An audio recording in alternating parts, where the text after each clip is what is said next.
ನಮಸ್ಕಾರ ನನ್ನ ಎಲ್ಲ ಪ್ರೀತಿಯ ಸ್ನೇಹಿತರಿಗೆ. ನನಗೆ ದಿನಕ್ಕೆ ಏನಿಲ್ಲ ಅಂದ್ರೂ 2ರಿಂದ 3 ಕಾಲ್ ಪ್ರತಿದಿನ ಇದ್ದೇ ಇರುತ್ತೆ. ಇಂಟರ್ನ್‌ಶಿಪ್ ವೇಕೆನ್ಸಿ ಇದೆಯಾ? ಸರ್ ನಾನು ಬಿ.ಕಾಮ್ ಓದ್ತಾ ಇದ್ದೀನಿ ಅಥವಾ ಸರ್ ನಾನು ಎಂ.ಕಾಮ್ ಓದ್ತಾ ಇದ್ದೀನಿ. ನನಗೆ 1 ಮಂತ್, 2 ಮಂತ್ ಅಥವಾ 3 ಮಂತ್ ಈ ಥರ ಇಂಟರ್ನ್‌ಶಿಪ್ ಅವಶ್ಯಕತೆ ಇದೆ. And it is mandatory also. ಕಾಲೇಜಿಂದ ಮಾಡಲೇಬೇಕು ಅನ್ನೋದು ಕೂಡ ಹೇಳಿದ್ದಾರೆ. ಸೊ ವೇಕೆನ್ಸಿ ಇದೆಯಾ ಅನ್ನೋದು ಒಂದು ಸಾಮಾನ್ಯವಾಗಿ ಬರುವಂಥ ಎನ್ಕ್ವೈರೀಸ್. ದಿನಕ್ಕೆ 2-3 ಕಾಲ್ಸ್ಗಳು ಇದ್ದೇ ಇರುತ್ತೆ ಡೈಲಿ. ನಮ್ಮ ಕಡೆಯಿಂದ ಬರೋ ಉತ್ತರ ಏನಂದರೆ, ಸದ್ಯಕ್ಕೆ ಇಂಟರ್ನ್‌ಶಿಪ್ ವೇಕೆನ್ಸಿ ಇಲ್ಲ. ಆ್ಯಕ್ಚುಲಿ ವೇಕೆನ್ಸಿ ಇಲ್ವಾ ಅಥವಾ ವರ್ಕ್ ಇದ್ರೂ ಕೂಡ ವೇಕೆನ್ಸಿ ಇಲ್ಲ ಅಂತ ಹೇಳ್ತೀವ? 2 ರೀಸನ್ ಇದೆ, ಇಂಪಾರ್ಟೆಂಟ್ ರೀಸನ್ ಇರುತ್ತೆ. ಯಾಕೆ ಅನ್ನೋದನ್ನು ಹೇಳ್ತೀನಿ. ವಿಡಿಯೋನ ತಪ್ಪದೆ ಕೊನೆವರೆಗೂ ನೋಡಿ. ಹಾಗೆ ಯಾರೆಲ್ಲ ಇನ್ನೂ ನನ್ನ ಚಾನಲ್ನ ಸಬ್ಸ್ಕ್ರೈಬ್ ಮಾಡಿಲ್ಲ, ಪ್ಲೀಸ್ ಸಬ್ಸ್ಕ್ರೈಬ್ ಮಾಡಿ. ಹಾಗೆ ವಿಡಿಯೋ ಇಷ್ಟ ಆದರೆ ಲೈಕ್ ಮಾಡಿ, ಕಮೆಂಟ್ ಮಾಡಿ, ಶೇರ್ ಮಾಡಿ. ನೋಡಿ, ಈ 1 ಮಂತ್ 2 ಮಂತ್ ಇದೆಯಲ್ಲ, it's very short period. Okay, ನಾನು ಆಲ್ಮೋಸ್ಟ್ ಮೋರ್ ದೆನ್ 10 ಇಯರ್ಸಿಂದ ಇಂಡಸ್ಟ್ರಿಯಲ್ಲಿ ಇದ್ದೀನಿ. ಆ್ಯಂಡ್ ಇವಾಗಲೂ ಕೂಡ I C a lot of work. ಇನ್ನು ಹೊಸದು ಅಂತಾನೆ ಕೂಡ ನನಗೆ ಅನಿಸುತ್ತೆ. ಆ್ಯಂಡ್ ಪ್ರಾಕ್ಟೀಸಲ್ಲಿ ಇದ್ದೀನಿ ಅಂತ ಅಂದರೆ ತುಂಬ ವರ್ಕ್ ಜನ್ರೇಟ್ ಆಗ್ತಾನೆ ಇರುತ್ತೆ. ಹೊಸ ಹೊಸ ವರ್ಕ್ ಕಲಿಯೋದು ಇದ್ದೇ ಇರುತ್ತೆ. It's like life time learning. Okay, so ಈಗ 1 ಮಂತ್ 2 ಮಂತ್ ಅಂತ ಅಂದರೆ ಯಾವ್ದು ಒಂದು ಟ್ಯಾಕ್ಸ್ ಸೈಕಲ್ ಕೂಡ ಕವರ್ ಮಾಡೋಕ್ಕಾಗಲ್ಲ.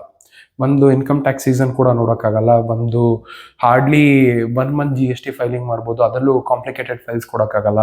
ನಿಲ್ ಫೈಲಿಂಗ್ ಈ ಥರ ಕೊಡ್ಬೋದು. ಸೊ ಈ 1 ಮಂತ್ 2 ಮಂತ್ ಬಂದು ನಾವು ಅವ್ರಿಗೆ ಹೇಳ್ಕೊಡೋದಲ್ಲೇ ಟೈಮ್ ಹೋಗ್ಬಿಡತ್ತೆ. ಅಲ್ಲಿಂದ ಅವ್ರ ಕಡೆಯಿಂದ ಏನೂ ವರ್ಕ್ ನಾವು ತೊಗೊಳಕ್ಕಾಗಲ್ಲ. ಬಿಕಾಸ್ ಅವರು ಫ್ರೆಶರ್ ಇರ್ತಾರೆ, ಯಾವುದೇ ಕೆಲಸ ಕೂಡ ಗೊತ್ತಿರಲ್ಲ. ಸೆಕೆಂಡ್ಲಿ ಅಂತ ಬಂದರೆ ನಾವು information security and data confidentiality ಎರಡೂ ನೋಡ್ತೀವಿ. ಈಗ ನಮ್ಮ ಕ್ಲೈಂಟ್ ಅಂತಂದರೆ ಅವ್ರದ್ದೆಲ್ಲ ಕಂಪ್ಲೀಟ್ ಡೇಟಾ ನಮ್ಮ ಹತ್ರನೇ ಇರುತ್ತೆ.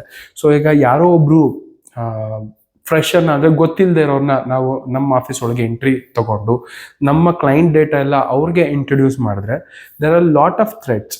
ಅವರು ಡೇಟಾ ಹ್ಯಾಕ್ ಮಾಡ್ಬೋದು, ಅಥವಾ ವೈರಸ್ ಇನ್ಸ್ಟಾಲ್ ಮಾಡ್ಬೋದು, ಅಥವಾ ನಮ್ಮ ಡೇಟಾನ ತಗೊಂಡು ಬೇರೆಯವ್ರಿಗೆ ಸೆಲ್ ಮಾಡ್ಬೋದು.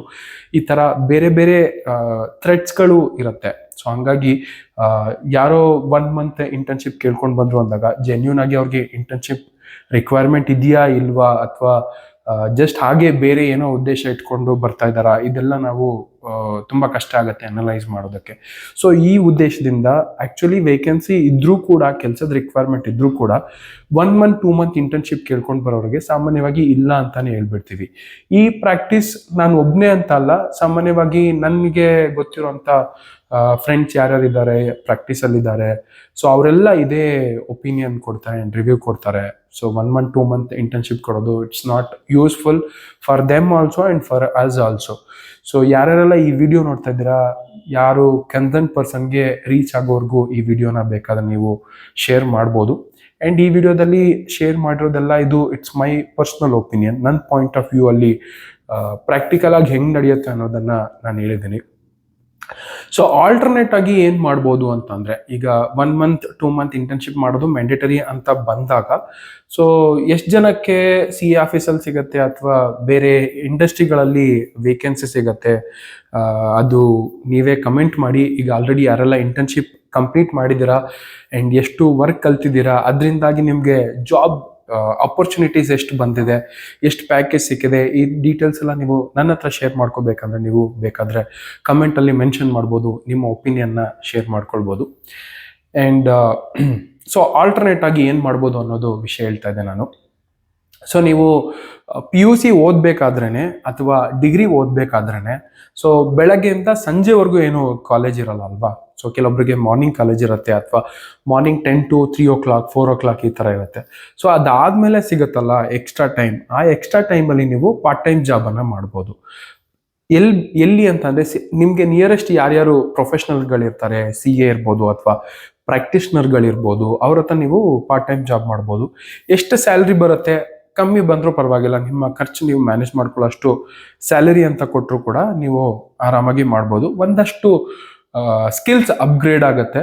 ಪ್ರಾಕ್ಟಿಕಲ್ ಆಗಿ ವರ್ಕ್ ಹೆಂಗಾಗತ್ತೆ ಅನ್ನೋದು ನಿಮಗೂ ಕೂಡ ಗಮನಕ್ಕೆ ಬರುತ್ತೆ.